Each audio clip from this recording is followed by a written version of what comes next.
Bueno, la intención que tenemos con estos videos es poder compartir con ustedes de una manera mucho más fácil y eficiente elementos claves que desde el área administrativa tengamos que compartir con ustedes, capacitaciones, inducciones, socializaciones, con la intención de poder tener una cobertura mucho más amplia y poder, digamos, alcanzar a compartir la información con todos los profesionales o con todos los colaboradores de la institución. Puntualmente en este caso traemos el manual de historia clínica, elemento fundamental y primordial como parte clave para la auditoría de historia clínica y la atención en salud. Vamos a hablar, insisto nuevamente, son videos que pretenden socializar y compartir puntos claves frente a algunos elementos que tengamos que hacer desde habilitación por normativa. En este caso vamos a hablar del manual de historia clínica, unos puntos claves acerca de las características de la historia clínica, apertura de la historia clínica, criterios de calidad de la misma, registro de alertas y riesgos, que es un elemento que de calidad nos piden para que hagamos en el ejercicio clínico de la atención, el plan de contingencia, de lo que ya hemos hablado un poco antes, y finalmente el comité de historia clínica que la institución tiene y sus funciones. Antes de entrar, digamos, en detalle, quisiera recordar que la historia clínica constituye como tal el registro de varios hechos de la vida de un ser humano, intenta encuadrar el problema de un paciente, orienta la terapéutica, posee un contenido científico e investigativo, adquiere carácter docente en la medida que si lo podemos utilizar y digamos este es un elemento que me parece válido traer a colación para que seamos conscientes de que muchas veces nuestra historia clínica la va a leer el médico general o u otros profesionales con otro nivel de complejidad diferente y la calidad del dato de nuestra historia clínica puede incluso funcionar como guía de manejo y orientación para el médico en el primer nivel. Eh, digamos, batallando con el tema de las oportunidades en las consultas y con el tema obviamente de un uso eficiente de los recursos en salud. Utilizar eso la clínica como un elemento académico incluso para los médicos en primer nivel funciona mucho no solamente para asegurar una calidad en la atención del servicio, sino para que nuestros médicos en el primer nivel puedan darle continuidad al abordaje terapéutico que le estamos dando. Si utilizamos la historia clínica en la que podamos explicarle a nuestro médico de la baja complejidad o a profesionales de diferentes niveles de complejidad, eh, cuál es el plan y cuál es el pronóstico y cuál es el proyecto que estamos llevando a cabo con este paciente y qué desviaciones se podrían presentar para poder darle continuidad, sería magnífico y es allí donde me parece importantísimo adquiere un carácter docente fuera del universitario. Constituye un importante elemento administrativo, evidentemente es el sustento para actos administrativos de contratación, pagos y demás. Y tiene, por supuesto, un elemento muy importante como implicación médico-legal. Entonces miremos todo lo que encuadra, digamos, una historia clínica, todas sus funciones que pueden ser desde asistenciales, investigativas, académicas, jurídicas y de calidad frente a la atención del paciente. Que estoy seguro todos sabemos y todos conocemos, pero que en ocasiones por el afán del día a día olvidamos y podemos crear, digamos, algunas desviaciones en la atención, por decirlo de alguna manera. Entrando ya en materia acerca de la normatividad, existen varias normativas, pero digamos la mamá de todos los pollitos sigue siendo la resolución 1995 del 99, que establece todas las normas para el manejo de historia clínica. Han salido nuevas resoluciones que derogan algunos artículos de esta y están enfocados más al tema de custodia y conservación de la historia clínica con el advenimiento pues, de todo el sistema digital que actualmente se maneja. Frente a la 1995, importante aclarar digamos, la definición que como tal da la 1995 acerca de historia clínica. Y, digamos, punto clave, que es un documento privado, obligatorio, incluso más adelante en el artículo 4 hace énfasis en ese tema de la obligatoriedad, sometido a reserva y entonces sometido a reserva es solamente le pertenece a quienes tengan acceso a ella, en este caso la IPS con todo la responsabilidad que ello acarrea el usuario y cualquier elemento jurídico o médico legal que se ha solicitado, en el cual se registran cronológicamente las condiciones de salud del paciente, los actos médicos y los demás procedimientos ejecutados por el equipo de salud que intervienen en su atención. Dicho documento únicamente puede ser conocido por terceros previa autorización del paciente o en los casos previstos por la ley. Aquí insisto, hacer como énfasis, es un documento obligatorio, es decir, toda atención debe quedar registrada en una historia clínica, sometido a reserva y que tiene y lleva un orden cronológico de todas las atenciones y todas las condiciones en salud que hayamos encontrado y realizado frente al paciente. En ella incluso no solamente registramos las condiciones clínicas del paciente, sino todo el componente sociocultural, económico y medioambiental que pueden impactar directamente al paciente, y de ahí la importancia de un buen registro y una buena calidad en los datos que podemos registrar. Otro elemento a tener en cuenta, y que lo trae la resolución 1995, son las características de la historia clínica, y una muy importante es el tema o el concepto de integralidad. Debe reunir la información de aspectos científicos, técnicos y administrativos relativos a la atención en salud en las fases de fomento, promoción de la salud, prevención específica, diagnóstico, tratamiento y rehabilitación de la enfermedad. Aquí, digamos, dentro de las características existen otras que puntualmente son secuencialidad, racionalidad científica, disponibilidad y oportunidad, pero digamos la integralidad logra propiamente integrar esos conceptos y dándole claridad de que no solamente es la parte clínica, digamos, no solamente es la enfermedad como tal, sino también hay unos aspectos técnicos y administrativos que deben quedar registrados en la historia clínica para darle un adecuado funcionamiento tanto a la historia clínica como al flujo de información en la atención del paciente. La secuencialidad tiene que ver más con el tema cuando existían documentos físicos, y obviamente tendríamos que tener una evidencia cronológica de las atenciones y tendría que haber una secuencialidad. Digamos, el advenimiento de las TIC, de las tecnologías en salud, pues han permitido que este tema de la secuencialidad sea algo casi que por defecto dado, y que ellos desde su servicio de nube lo aseguran. La racionalidad científica, que es clara para todos, digamos, tener coherencia y pertinencia en los registros que se están haciendo y sustentados en evidencia científica. La disponibilidad de la historia clínica y la oportunidad van más con un tema relacionado con la conservación y la custodia de la historia clínica.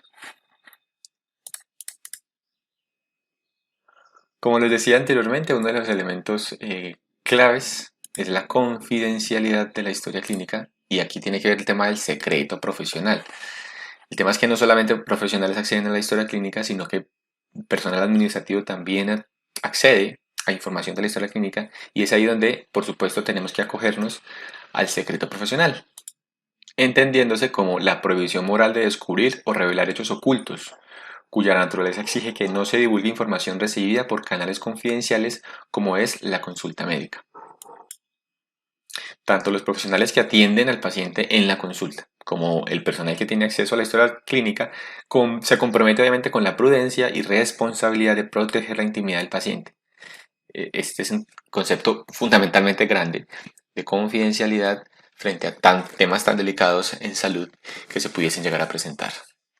Otro de los elementos importantes a tener en cuenta serían entonces el tema de custodia y conservación, que para nuestro caso, digamos, está relacionado con el servicio en la nube que tenemos en el momento. Hay un elemento de custodia y conservación de historias clínicas o registros clínicos físicos que se está evaluando puntualmente, que es el consentimiento informado, eh, para acogernos como tal a toda la normatividad vigente. Custodia y conservación entonces habla sobre eso. Venga, tengo la historia, la conservo yo, la guardo yo, la tengo en un lugar seguro, donde no todo el mundo tiene acceso, sino solo tienen acceso algunas personas, y aseguro que esa información se pueda conservar. Insisto, con el tema del servicio en la nube que nos da la plataforma de Medifolios, digamos, subsanamos ese tema de seguridad en la conservación, ya que no tenemos que tener un ambiente físico. Nosotros no manejamos servidores, eso los manejan directamente en la nube, y así aseguramos el tema de conservación de historia clínica. Se está evaluando el tema de los registros de físicos que hacemos. En este caso, el único que tenemos es el de consentimiento informado, que actualmente se están digitalizando. Hay unos, digamos, elementos claves a tener en cuenta, y pues propiamente de consentimiento informado estaremos hablando mucho más adelante dentro de estos procesos de socialización y capacitación. Uno de los elementos claves que piden desde la implementación de habilitación de los servicios de habilitación es la apertura de historia clínica, y esto es algo sencillo, pero sí me parece válido recordar que al momento de hacer la apertura de historia clínica tenemos que tener claves 3 puntos, y es, por supuesto, hacemos apertura de historia clínica con la evidencia física de la documentación del usuario, en la que yo pueda constatar que lo que me está diciendo el paciente, que lo que me están solicitando realmente es real, el paciente realmente existe y el paciente realmente corresponde a quien estoy yo abriéndole la historia clínica. Eso, digamos que desde calidad lo llamamos verificación cruzada. Y cuando hacemos verificación cruzada, también igualmente hacemos un cruce de información con lo que me están dando, con lo que me están diciendo y con lo que encuentro en bases de datos externas. En este caso, validar la afiliación del usuario, no solamente con lo que el paciente me está diciendo, sino con bases de datos externas. Y finalmente, registrar los datos que ya han sido verificados en su totalidad en la en la sección de admisión o apertura de historia clínica como nuevo paciente en la plataforma de Medifolios. La plataforma de Medifolios tiene una opción de observaciones que me parece válido tener en cuenta siempre que podamos identificar desde la admisión elementos claves tanto administrativos como clínicos para la atención del usuario. Aquí hago referencia a todo el componente de atención preferencial y prioritaria según las características de la población. Como les nombraba anteriormente, de calidad nos están pidiendo que hagamos, digamos, un refuerzo sobre el registro de alertas y riesgos identificados. Y lo bueno es que la plataforma de Medifolios tiene un elemento que nos contribuye a ello. En las pestañitas laterales, al hacer clic sobre el fueguito o sobre la campanita, se salen dos elementos importantes en los que podemos registrar. La intención es en el fueguito son las alertas clínicas y en las campanitas son las alertas, digamos, un poco más psicosociales o administrativas que pudiesen ser importantes en la atención. La idea es que registremos aquello que identifiquemos en consulta, que pueda ser trazador en la atención y nos pueda generar desviaciones o nos pueda favorecer a una mejor respuesta a la terapia del paciente. Puntualmente, una alergia de un usuario es un elemento que desde habilitación se pide tener muy en cuenta porque, digamos, si yo finalmente le administro a un paciente un medicamento o le formulo a un paciente un medicamento eh, a quien ya se ha documentado una alergia, esto se podrá convertir en un evento adverso prevenible que puede tener sanciones disciplinarias en la institución. Pero también es válido utilizar estas alertas como elemento de comunicación entre el equipo profesional y administrativo frente a algunos elementos psicosociales, culturales que puedan intervenir o favorecer la atención del usuario. Se me ocurre entonces, ¿por qué no utilizar estos canales de comunicación para aquellos usuarios en los que tengan alguna identidad de género diferente a la conocida y expresen el deseo de ser llamados de una manera especial? ¿Por qué no utilizar esos canales de comunicación como elemento clave para ello? Finalmente, hablar sobre los criterios de calidad de la historia clínica, y esto ya está más relacionado con la auditoría como tal. La clave aquí es que podamos identificar a qué le vamos a parar bolas desde calidad, desde auditoría médica. Y como les decía previamente en la reunión, la intención es realmente poder identificar la trazabilidad de la atención. En ese orden de ideas, digamos, tenemos unos criterios como tal de calidad y es el de coherencia. Debe haber una coherencia entre la remisión, es decir, el paciente acude a nuestra institución porque lo mandaron por un motivo y yo debo abordar principalmente ese motivo. Si yo me desvío de ese motivo de abordaje, debo documentar el por qué no le paré bolas a eso, sino que le paré bolas a otra cosa. Debe haber coherencia entre esa remisión, la enfermedad actual, la anamnesis que le estoy haciendo al usuario, el examen físico y el enfoque clínico.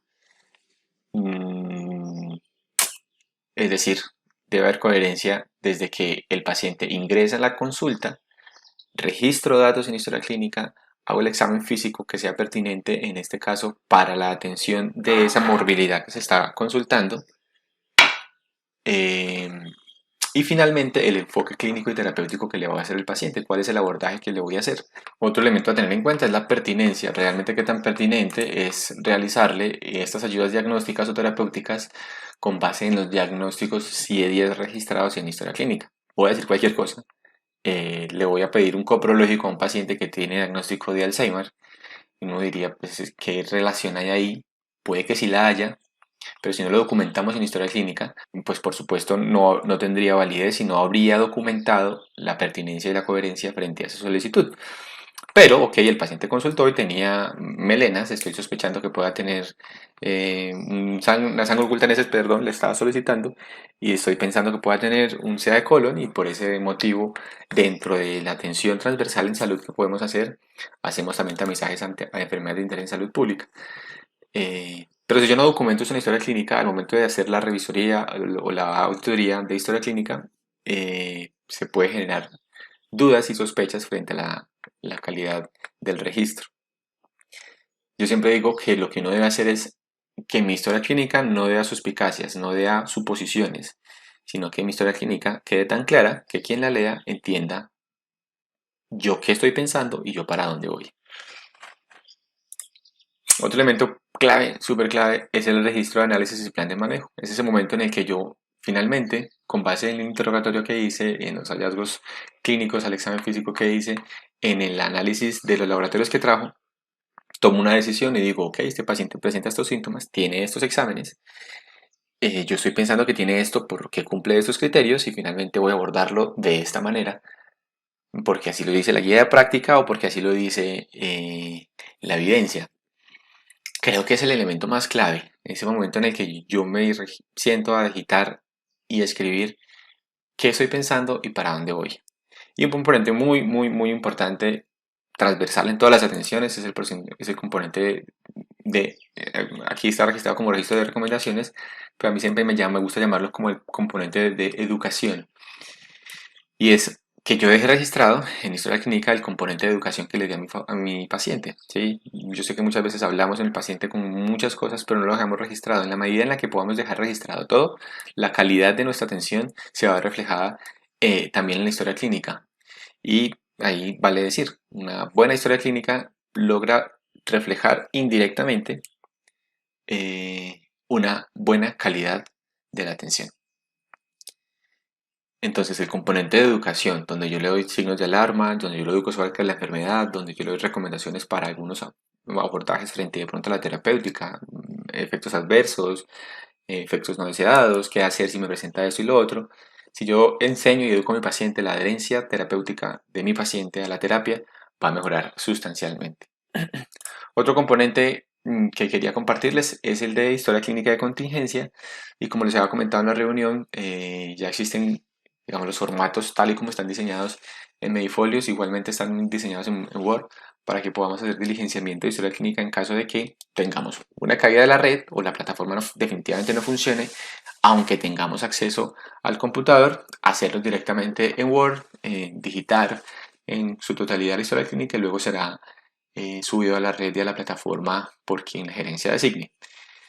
Y la otra opción es, ok, se cayó la energía, definitivamente no tenemos acceso. Ahí hay dos opciones, ¿no? Gracias a que la plataforma de Medifolios es online, está en la nube, y quienes tengan acceso a un equipo portátil o incluso desde sus dos dispositivos móviles y puedan hacerlo, digamos, es una alternativa supremamente válida si la red puntual de Medifolios no está caída.